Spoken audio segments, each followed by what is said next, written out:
On this episode of the Star Trek Universe podcast, we are talking about Star Trek Discovery 106, Lethe. Ooh. Right after this. I don't know what that means.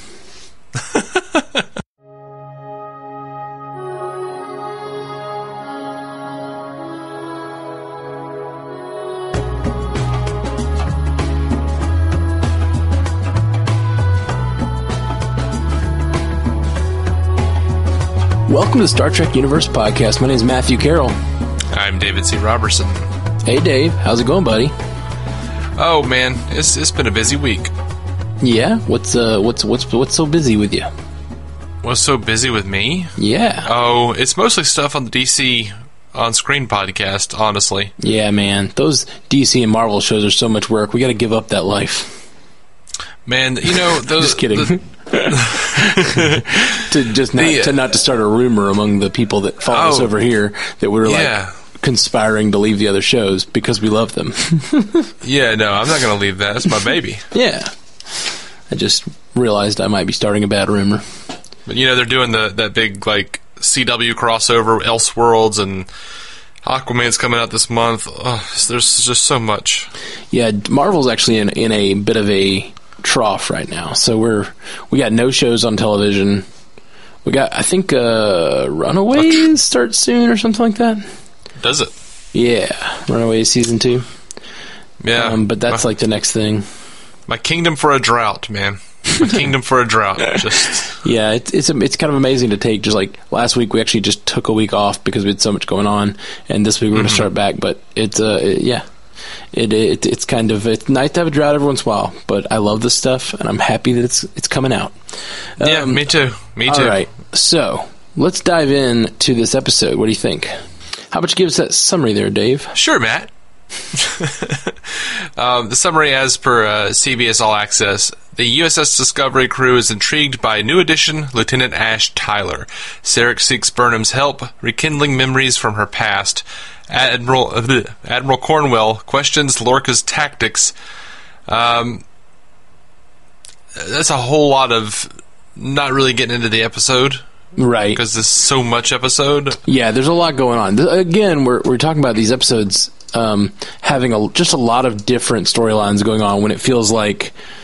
I mean, obviously, I feel like the main thrust of this episode is Sarek is dying and needs help, and Burnham's connection to his Katra is allowing her to communicate with him telepathically. Right. But the Lorca stuff is sort of a side note. It's definitely important, especially once we get into some spoilers at the end of this episode, which we've started doing now, which I like. Sure. But enjoy that. But yeah, this episode. I feel like. Do you have any strong negative feelings about? I know you don't really like the portrayal of Sarek. Is that correct? I don't like the portrayal of Sarek. I don't care for James Frain too much. Like, he was fine when I saw him in Gotham. He was fine when I saw him in the Peggy Carter series. I don't like his Sarek. I feel like his Sarek is just not as stoic, you know. Like Mark Leonard's Sarek, which he was Sarek for a long time. I didn't care for Ben Cross in the Abrams movies either, because they both Ben Cross and James Frain lack is this stoic mysticism. Like, Mark Leonard just embodied this like strange ancient wisdom and stubbornness somehow at the same time. Right. I wonder if that has to do... I mean, to me, that could have to do with the different situations we've seen him in, and also the different age, of course. We've never seen him at this age. But also... We've seen him 10 years later. Right. Which, you know, I feel like he was pretty darn stoic in the shots we saw of him in reality. He seemed petty to me. Like, he just like... In what way do you think he was petty? I don't... Well, we are not technically related. Like, dude, shut up. That didn't seem petty to me. That seemed like he was trying to put her at a and I do think they're trying to put emotion. The thing that I don't like, and I like the portrayal of Sarek. It's fine. I don't have a really strong connection to Mark Leonard Sarek or whatever. Like I most of the Sarek I know I like have gotten from books and stuff. I don't really have that strong of connection to early Sarek, or prime Sarek or whatever. This Sarek is all good, but what I don't like, we've talked a lot about human versus Vulcan, emotion versus logic. And I feel like Discovery just seems to be especially in this episode, is making sort of the decision to seem like emotion is correct and human is correct. Well, yeah, that's what they usually do. Well, Star Trek. I don't think that's usually what they do in all situations, especially in older Star Trek original series. They would each have a point, and in this, it seems like, instead of being a person, they are repressing their emotions. Like, that's true. That's what Vulcans do. But in this, it seemed like a little, instead of being like an ancient practiced repression of emotions that like is leading to some sort of perfection of their logic, it seemed like he was just repressing emotions just under the surface. Like, it seemed like he was too petty to talk about the thing that he felt like he did wrong in this episode, which I don't like. Oh, absolutely. Yeah, I don't like that. I don't think it's the actor's fault. I don't agree with that necessarily. I just think that the text and the subtext of this episode is like, Sarek did a bad thing. He's very regretful of the bad thing. Well, I'm not necessarily opposed to the pettiness so much. Yeah, I feel like Vulcans are petty all the time. Yeah. I'm not really opposed to that. I don't think that is totally Sarek. Like, he's stubborn, he's petty, he's very highly regarded, but he has real issues with his kids, man. Yeah, no, I agree. And and that's what I was getting at when I said this could be a result of him being in a different situation. Because Sarek, we know how he relates to Spock, sort of. We have a lot more information about how he relates to Spock. How he relates to Burnham is, I think, what they're trying to explore here, and they're trying to say that he's got a different connection with her than he has with Spock.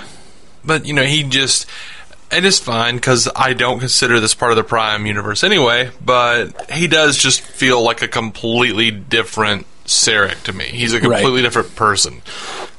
Right. And not to dive too much into our problems with the canons and because we do that every week. Right. But it's worth mentioning. I just know you have mentioned in the past not liking this portrayal of Sarek. And I'm on the verge of not liking this actor. I've seen him kind of do the same thing a couple of times now, and I'm like, I'm not feeling it. I liked him. I liked him as Theo Galavan.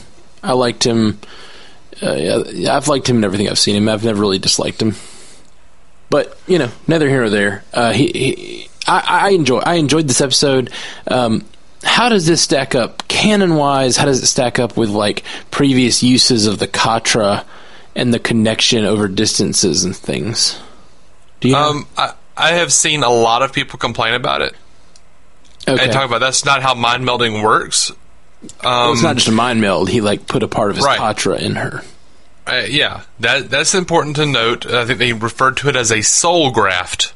Yes, in this episode. And I will say, may just be something we've never seen before. Or I assumed this was similar to what Spock did to McCoy.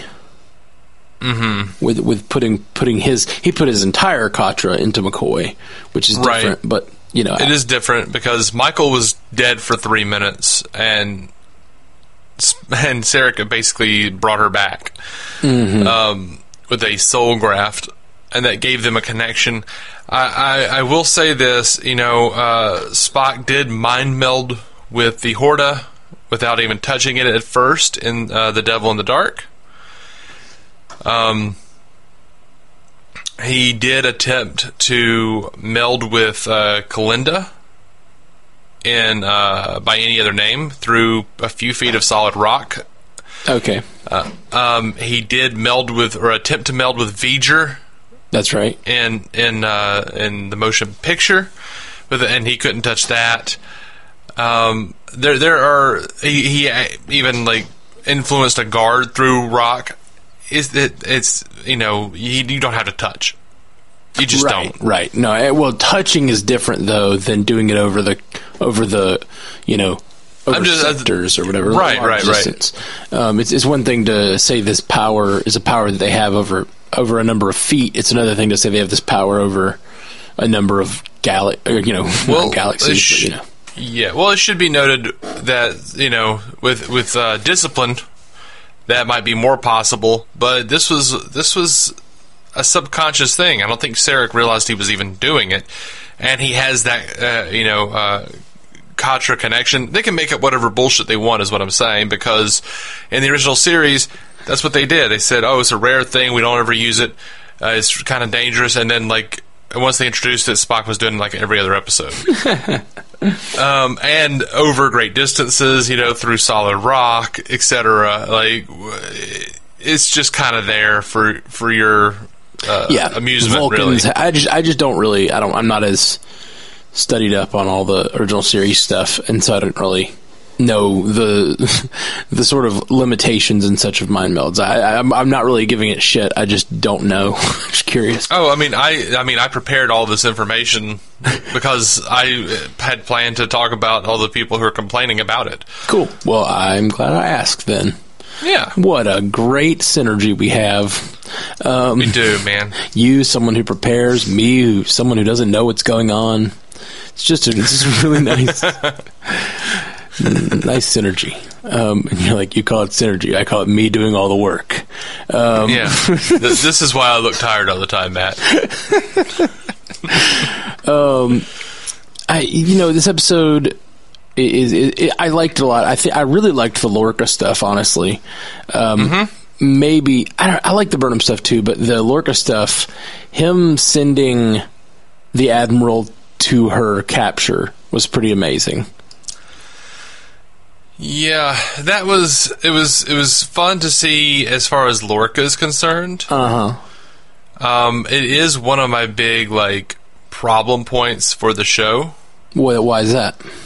Because if you're an admiral, I don't care if you just hit that or not.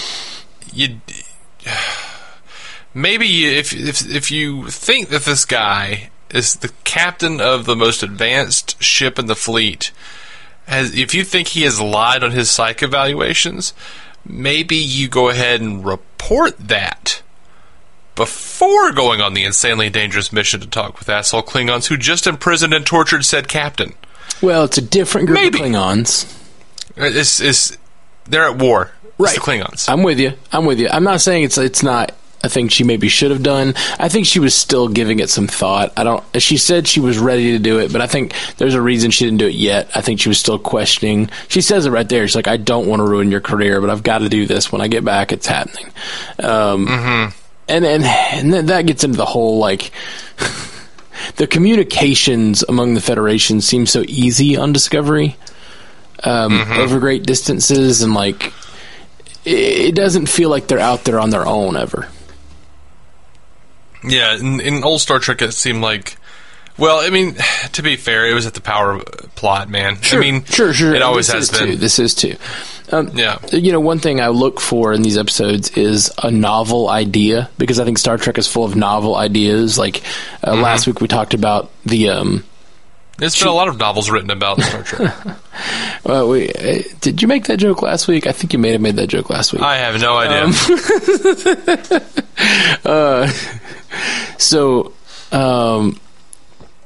Last week we talked about the choose your pain and that whole thing being just sort of a novel idea. That's right. An interesting way of making characters interact. This episode felt very normal. It could have the plot felt very much like it could have been any sort of. I guess the soul graft is a novel idea, but it's more of an extension on the mind meld and the things that have been going on in Star Trek for a long time. So this just didn't feel like it blazed any new ground to me. I feel like the soul graft is less of a novel idea and more of a plot convenience. Yeah, I could see that.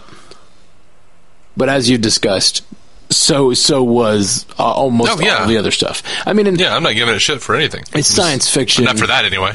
Yeah, it's science fiction. You set up the rules, and you can manipulate the rules as you like. But what I like in my stories is if the rules are sort of stable, and then the characters move within those rules in interesting ways. And this one did that in a fair way.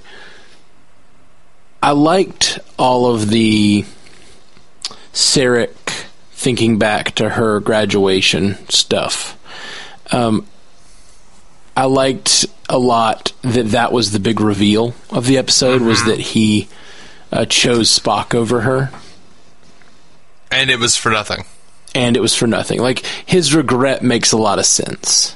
I don't know that regret is logical, but I don't think it has to be in this scenario. I think that he is... I think Sarek is a really interesting figure because he's been around humans so much, and I think he's willing to show his humanity, and his emotions, I should say, to Burnham more than he's willing to show them to Spock, and that's what I was getting at earlier. I think that, like, him letting his guard down a little bit, or maybe being a little more see-through with her, might be a result of her own humanity. Which I know that Spock is half human, but Burnham being, fully human, and he also knows that she no longer sees emotions as a flaw. She now sees them as something that's incorporated. Maybe he's sort of viewing her as a more idealized version of what beings should be, Yeah. Because she has learned to make her emotions and logic work together. I didn't like, though, the end of the episode, she says, he says, Ash Tyler tells her something about, like, that's what it is to be human. She says, my struggle's always been between logic and emotion, and now it's my emotions that are having conflict. And he says, that's what it is to be human. And she kind of goes, huh, I'm Michael Burnham. And she kind of changes her demeanor and starts smiling and acting different. And it was like, she was embracing her humanity in a way that she's like, seems almost like she's throwing out the idea of all of the logical Vulcan stuff. Like, it seemed like such a small moment for her to just be like, I'm Michael Burnham. I'm resetting my personality. Yeah. It was weird. It felt to me like the show was saying emotions are right. and I hate that. Yeah, but I also feel like they've been doing that all along. On all Star Trek? Yeah, most of them. Yeah, I don't agree. I think that often, I think it's the third way thinking. It's Kirk thinking. Like, I know that I say that over and over, but, like, you do. There are often times in the original series where Spock is right and McCoy is wrong. Or at least Spock is half right and McCoy is half right, and Kirk has to think of something that works with both sides of the brain, Right, but that's Michael Burnham's entire character. I'm not saying it wasn't weird what she did. I don't care for this writer, honestly. Oh, the writer of the episode? Yeah, and I guess I'll talk about that later somewhat. He's written other episodes this season? He's written so much more Star Trek, man. I mean, feel free to dive into it now if you want. I'm not going through the list, because there are a few that I like, but I just don't care for him.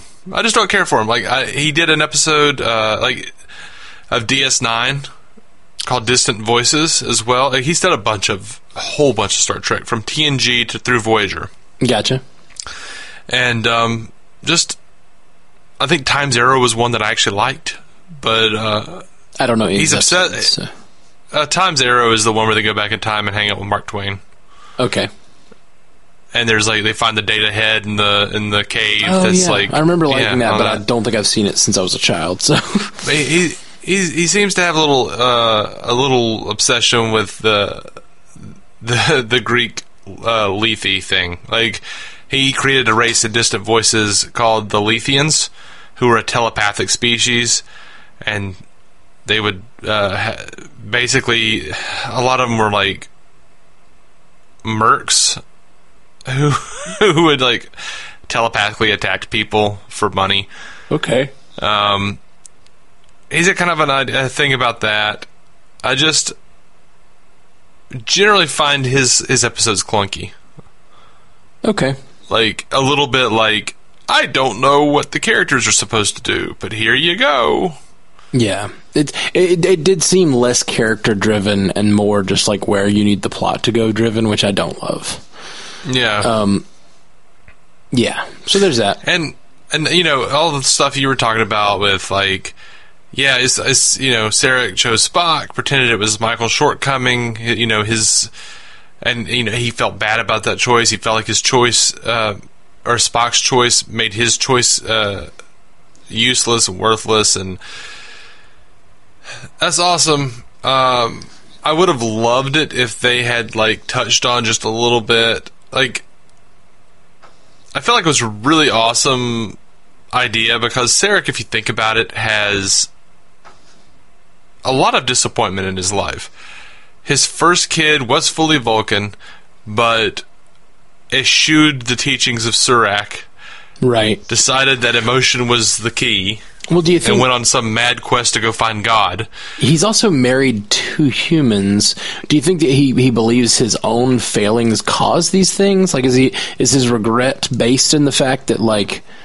And at this point, he doesn't know his one son is doing that, or does he? I don't really know what his first son is doing at this point. I think Sybok was... is unclear. Sybok was the product of a marriage between Sarek and a Vulcan princess, so he was full-blooded Vulcan. Right. And he, you know, was ousted from Vulcan for, you know, teaching that... for basically being a Romulan, essentially. For basically saying, like, oh, emotions are the way. And right. We don't know if Spock knew enough to know that he became obsessed with Shakari and moved off world and stuff. So I would assume that happened before Spock was born. But I might not be right about that. I mean, I don't think it's really been explored. So then he's got, you know, Spock and Michael, and they're both just like, she can't get into the Vulcan Academy because she's too human, or she is a human. Spock is considered a human. He's not considered a true Vulcan. It sucks, man. The Vulcans are racist pieces of shit. They are racist. Well, I mean, they just... Yes. What happened to IDIC, guys? Infinite diversity, infinite combinations. Oh my Lord. It's a bummer. But I don't feel like this was the most interesting way to do it, basically. Like, I think this was a really kind of a boring thing. Like, I don't want to just see them fighting in the courtyard, you know? Like... Yeah. Again, like, I could have dealt over with, and over and over and over and over. Like, I could have done with, like, a conversation there, or like some, or like you said, maybe not that same scenario over and over. He could have, like, moved through different moments in his life, and maybe she sees multiple of Sarek's regrets. They could have definitely done something different. I enjoyed the whole Vulcan martial arts thing. That was cool, but it just wasn't necessary for the episode to, you know, we talk about this all the time, the sort of Michael Bayification of Star Trek. And it just kind of felt like more of that. Like, we got to do this so people keep watching. We got to, you know, have them fight more. Like, I do like that. I like the idea as like a first go, because the Vulcans were very physical, very violent species before they adopted the teachings of Surak and the teachings of logic.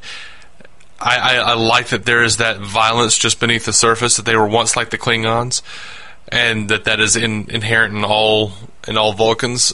That's why every 7 years they kind of go nuts and either, you know, have sex or kill somebody. Yeah.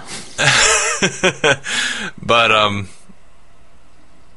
I feel like we could have done that one time or maybe Right. the second time she subdues him, and then like they actually go on some sort of emotional journey, where she sees something. They could have played with it a little bit could have more. done more with that. But I think what they were doing is they were trying to save. They were trying to save the reveal for the end, and so I guess this would have. They could have just made this like maybe they go through the travels, and then people would have loved it. They could have shown a little bit of Spock or something, like some other moments from Sarek's life, and I think that would have been really interesting. But they didn't. They just kind of rested on, and it did seem weird to me if he's like laying there dying. Is that his only large regret that he's focused on? It just kind of felt too convenient because Burnham is who he, and who knows, maybe that's why he's calling out to Burnham telepathically, because he's had this big regret, So I guess, it's okay. Anyway, let's move on from that. I think that's mostly what I have to talk about in this episode. Anything else you want to talk about? Well, I was going to say, I think what they were going for is kind of something.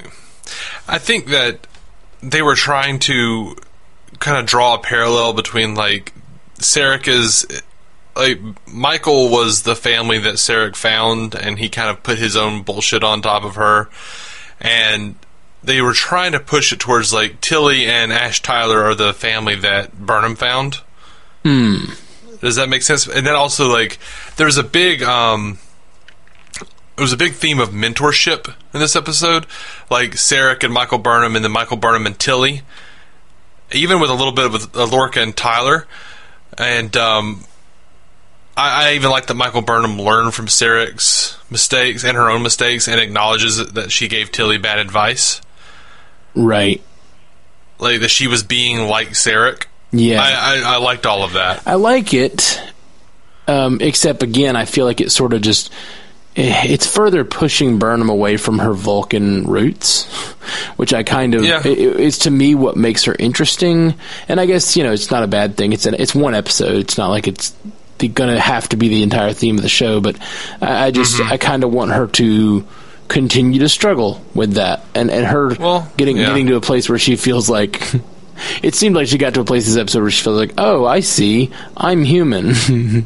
Sarek was wrong. I was wrong for acting like Sarek. I'm a human, and it's like, and I'm good with that. But I guess we'll see. She has a lot to react to because she's got a lot to learn from going forward. I'm sure. I mean, we're only in episode 5 here, so there's a lot more to go. I loved that Lorca keeps the phaser in his bed.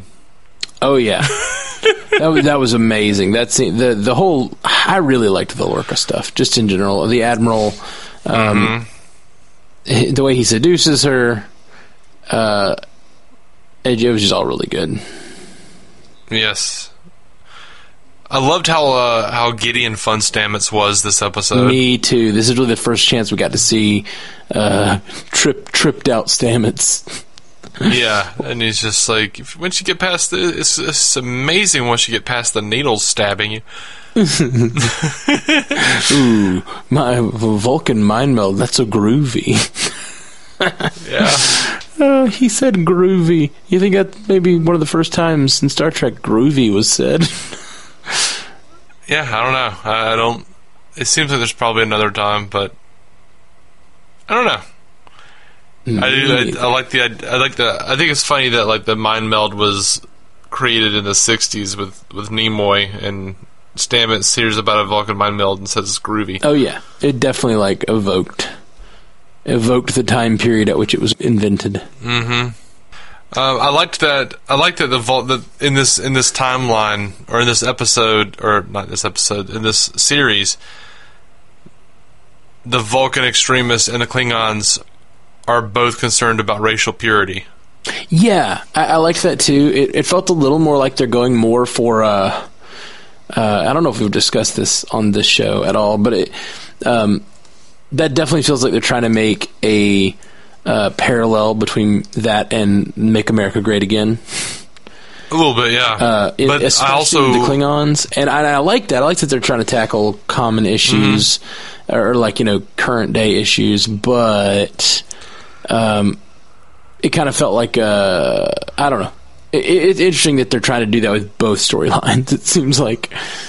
Yeah, I'm happy to see, and I would love to see more, because I found that to be a really interesting concept in Enterprise. I liked when they did it there. We didn't get rid of the Vulcan extremists from Enterprise, basically. Right, there are still Vulcan extremists, which I did. Yeah. I really liked the idea of that Vulcan extremist at the very beginning of the episode when that Vulcan extremist blows himself up. I was very, very interested. I was like, "Ooh, I really hope we get back to that storyline." And yeah, love it. I liked that a lot. Let's see. I think that's all I've got on the actual episode before we get into quotes and stuff and trivia. Let's get into quotes, and then we'll get into some spoilers for the rest of the season, talk about the effects of this episode on the rest of the season. Yeah. I really only had one quote. I've got a couple. I got one. I didn't like a lot of the dialogue this episode. Nothing really stood out.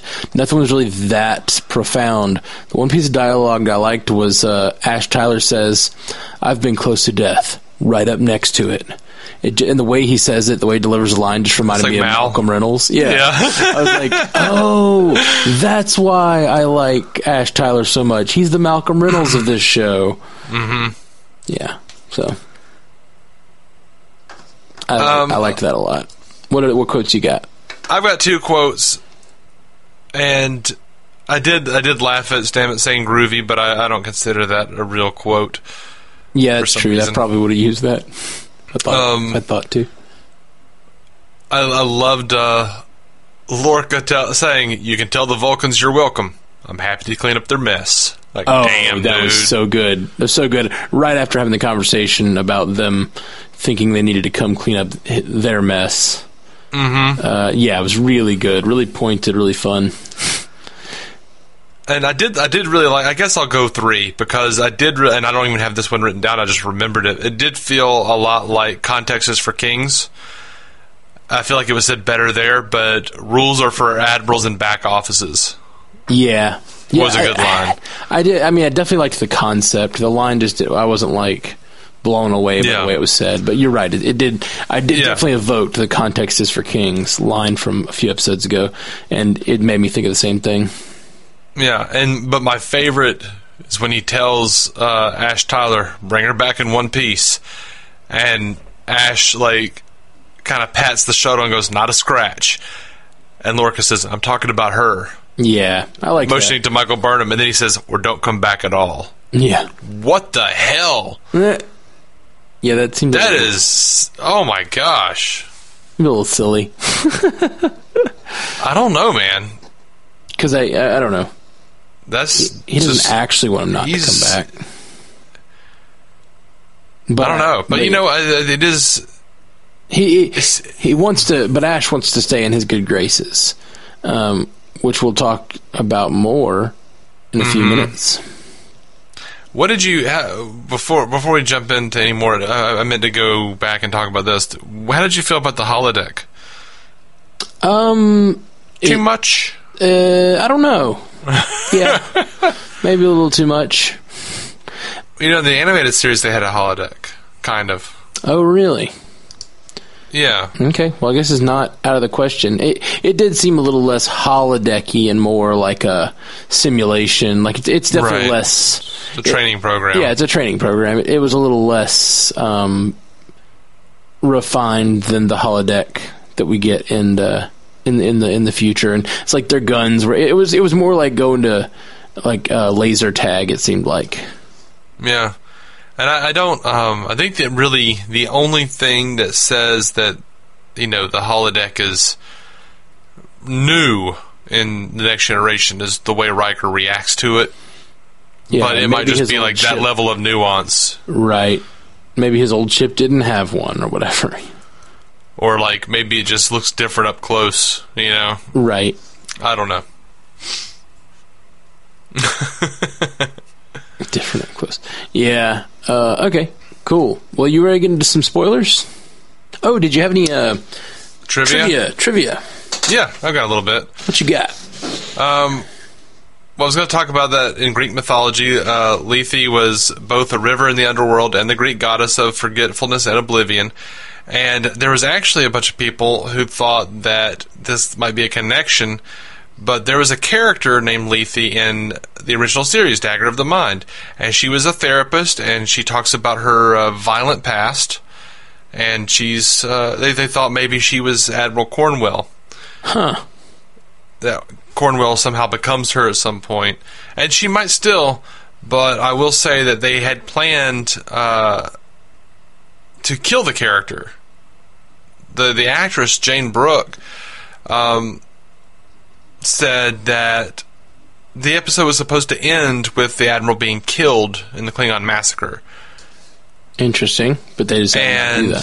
She said they thought she would die in that massacre, but then they were like, maybe we'll have them be taken prisoner instead. And executive producer Gretchen Berg said that even having the Admiral Cornwell use her phaser against the Klingons during the incident would have complicated the story for the writers. And that's something that bothered me at the end of that episode, where you see she's got the phaser, but she doesn't use it. Well, I feel like she's pretty trapped. I feel like she... you mean against the Klingons? Yeah. I think they get the drop on her. They kill her men immediately, and they have her at, like, knife point. I don't think she's pulling a phaser. She actually had the phaser out. Oh, yeah? Yeah. Right. Well, still, I think they had her as much as she had them. If she had fired, she would have been dead, so... Probably death might have been preferred to imprisonment by the Klingons. That could be argued. Maybe. The holographic battle simulation took 12 hours to shoot, and Jason Isaacs developed most of the fight choreography himself. Huh. Basing it on his previous film experience. How awesome is that? Yeah, that is really awesome. And I just bring it up because it makes me like him more. Feels kind of lazy on, like, the Star Trek, like, production staff's part. Like, maybe. It just seems like you'd have a fight choreographer there, not go, Jason Isaacs has done things before.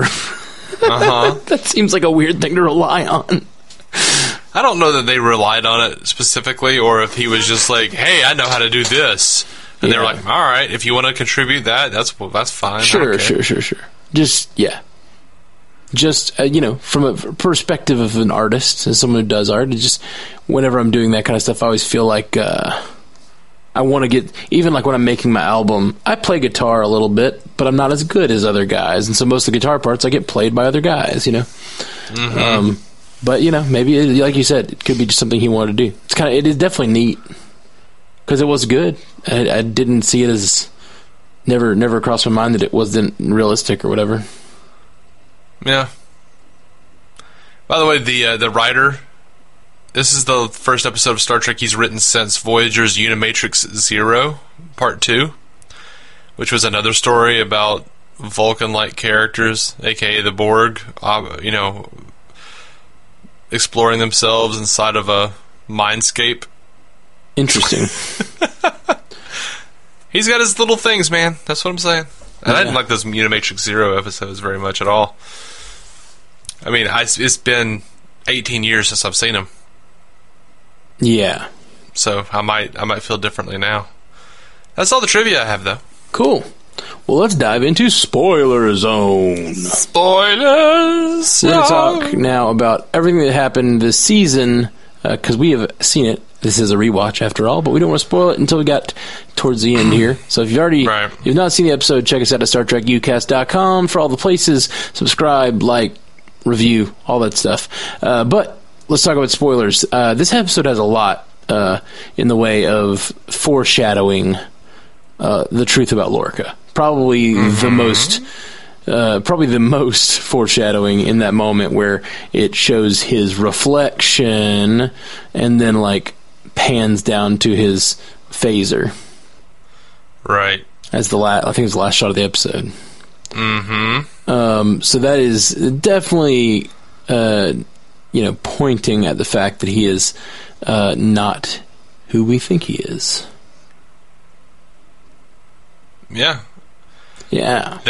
I like how they get, like, just the side of, like, Nemesis level of subtle on this episode. Because, like, Star Trek Nemesis, they weren't actually dealing with the mirror universe, but it was just like they were trying to, like, mirror everything. They even, like, mirrored the title, some of the letters in the title sequence, and then, like, every line out of, like, Shinzon or Picard's mouth is something about mirrors. I'm a mirror for you. You're a mirror for me. Ah! Like, all right. Well, at least they're just doing it visually here. Yeah, this was definitely a lot more subtle. I mean, if I wasn't thinking mirror universe, I'm sure I noticed the reflection last time, but it did not make me think he was from the mirror universe. But in a rewatch, it's beautiful. There's a lot that goes on that's really beautiful on a rewatch. All the stuff with Ash Tyler being, well, see, and here's the thing. Ash Tyler's been programmed to get in the good graces of Lorca, whether he knows he has or not. So it trips me out that he doesn't know he's a spy, because a lot of his things seem very spy-like. How much he cares about getting in Lorca's good graces makes me think he knows what's going on, but he doesn't. It's just, you know.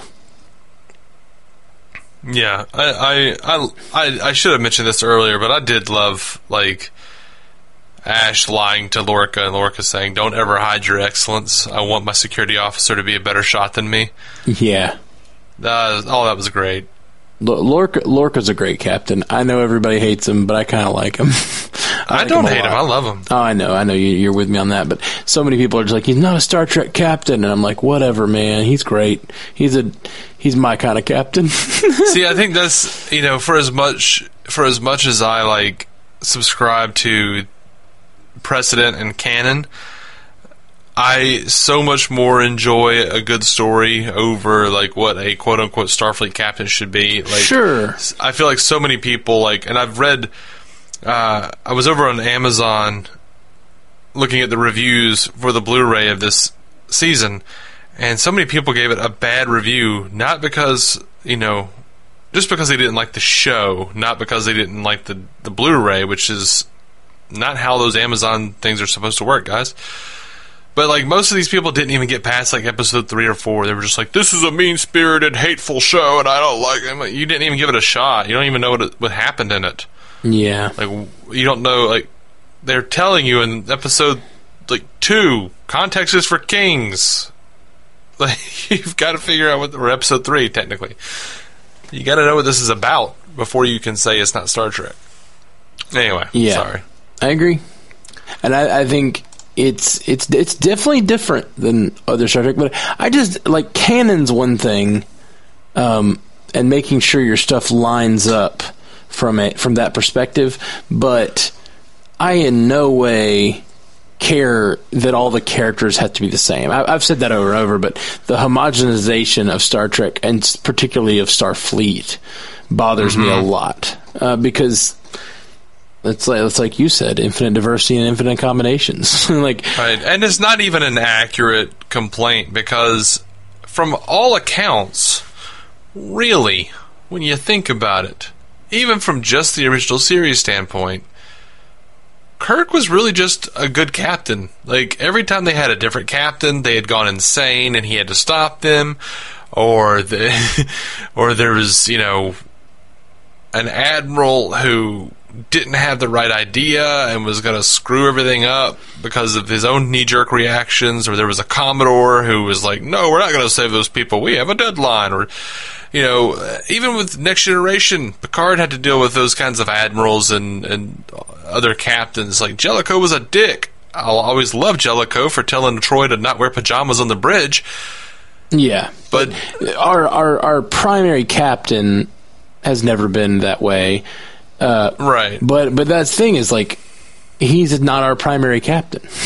And they're doing a different thing with this show. They are. They're it's about Burnham, you know. It really is, like, they're focusing on Burnham. And yeah, I forgot for a second, we were already in the spoiler section, but, like, he's, by the end of the season, he's dead. At least this version of him. Yeah, or he's, you know, a green flake on Tilly's shoulder or something. Ooh. Whatever that was. With the flake on his shoulder? Which what are you talking about? There was like a little, I mean, I don't remember that well, but they made a point of showing, like, after he sacrificed himself, there was, like, this little green, like, mycelial flake or something that, like, landed on Tilly's shoulder. I don't know. Interesting. And people are trying to say that's him or something, and I'm like, I don't know about that, but I don't know. Whatever. I'm gonna have to rewatch that part. They actually had, like, the camera track the flake and then watch it land on her shoulder. Like, they made a big deal of it visually. Interesting. I don't recall it. I'm sure I did at the time, noticed at the time, but it's been a while. Which is why we're going to continue our rewatch next week, or in a couple days, or whenever Christmas is happening. Like, this is Christmas. The fact that we get to rewatch this, I like it. No. I don't understand what you're saying. I think that was just something kind of subconsciously that slipped out. That was like, there's pressure to get everything done. Oh. Yeah, I don't think of Christmas that way. I have a lot of friends who do, and family, and I'm just like, dude, calm down. It's not what Christmas is about. It's not. I agree. You don't. I don't know. My brother wrote me this morning. He's like, that pisses me off and stresses me out even more. My brother wrote me this morning, and he was like, what do you want for Christmas? And I was like, I don't really like doing the list thing. I was like, man, you just get me if you see something you would like to get me, go for it. If not, I don't need a present. Like, I don't know. To me, Christmas is, like, the present part of it, at least, is about being thoughtful. And, like, if you see something you think I would like, go for it. That'd be wonderful. Yeah. None of the other stuff matters to me. I just don't need gifts just because they're, I don't know, just because they're gifts. Yeah. But so people that stress about the holiday, I'm just like, just enjoy the holiday, and don't let anyone else's view of how you execute the holiday bother you. Just bothers me. That is one thing I do enjoy about being your friend. There's never been a ton of pressure with like getting you something. Oh, never, man. Sometimes we get each other stuff. Sometimes we just don't. Yeah, for sure. Sometimes, we've gotten each other cool things on some years. Then I'd rather not get you something for 10 years than get you something cool 1 year. like that's a cooler way to be to me. I don't know. I'd rather get something cool than like a bunch of weird things that don't really matter to me or whatever. Right. I don't care. Yeah, I just don't care. Anyway, yeah. Thanks, guys, for hanging out with us tonight. We will be back with you in a couple of days with the next episode of Discovery. And I cannot impart to you how important it is and how much it means to me that you guys listen. That's my Christmas gift right there. What he's asking is if you guys would please send us Christmas gifts. I do have a wish list that has a lot of Star Trek Playmates figures on them from the 90s. Right. And that's another thing. It's one thing to have a list and be like, yeah, that's fine. Like, Alyssa's, my girlfriend's family, they do presents purely on what everyone asks for. Like, so they all do like Amazon links or whatever. Or like, I want this thing, and they all just get those things. And to me, that just feels like money swapping. Like, I got you $100 thing, you get me $100 thing. Yeah. Like, I buy the stuff I want. If I have $100, I'll just buy the stuff I want. If you think of me as a present, get me that present. That's all I want. I think last year, Spencer, my brother-in-law Spencer, who Matt knows. Yeah, one of my best friends. Yeah. Listen to the Pursuit of the Trivia podcast if you want to hear more from Spencer. We talked about if next year you just want to give each other the gift of not coming up with another gift. Right. It's just like not get each other anything. Yeah. Somebody wrote me and asked me if I wanted to do that, and I was like, I never expect you to get me a gift. Like, you don't have to get me a gift at all. My dad gives me that talk every year. Like, money's tight this year. I just don't know that we're going to be able to do a lot. And I'm like, I don't care if you do anything. I appreciate it when you get a present, but I don't expect anything. But I've been giving that same talk since I was like 15, and I've had the same reaction since I was like it just doesn't matter. Yeah. And see, I'll never get that talk. like, there will be, like, a statement somewhere, but, it'll just be, like, ridiculous. Like, we're going to spend a whole bunch of stuff, and here's a bunch of stuff, and then there will be resentment somewhere, Yeah. I just don't buy into it. If people want to have some sort of pressure issues, that's all on them. I ain't putting up with pressure. I ain't putting up with asking for anything. Or, like, I don't know. None of that stuff. It's just not happening on this side. Yeah, like if I have kids, they're not going to think Santa Claus is there. They're not going to think that. I mean, they'll probably wind up in therapy because I have more toys than them. Oh, they'll definitely wind up in therapy. Oh yeah, not sure why.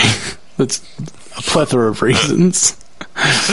That'll be the first thing before they come to all the other more valid problems. That'll just be the surface issue they go for, and then that I've caused. Yeah, and then they come to all the other things they realize were real fucked up.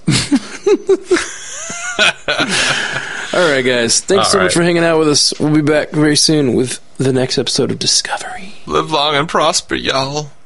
To reach out to us, hit us up at StarTrekUCast.com, at StarTrekUCast on Twitter, Star Trek Universe Podcast on Instagram and Facebook. Just search for us there, or send us a message at StarTrekUcast@gmail.com. If you'd like to hear more from David C. Robertson, check out the DC On Screen podcast or maladjusted.tv. And if you want to hear more from Matthew Carroll, that's me, check out the Marvel Cinematic Universe podcast, or go listen to my music at MatthewCarrollmusic.com or anywhere you get music.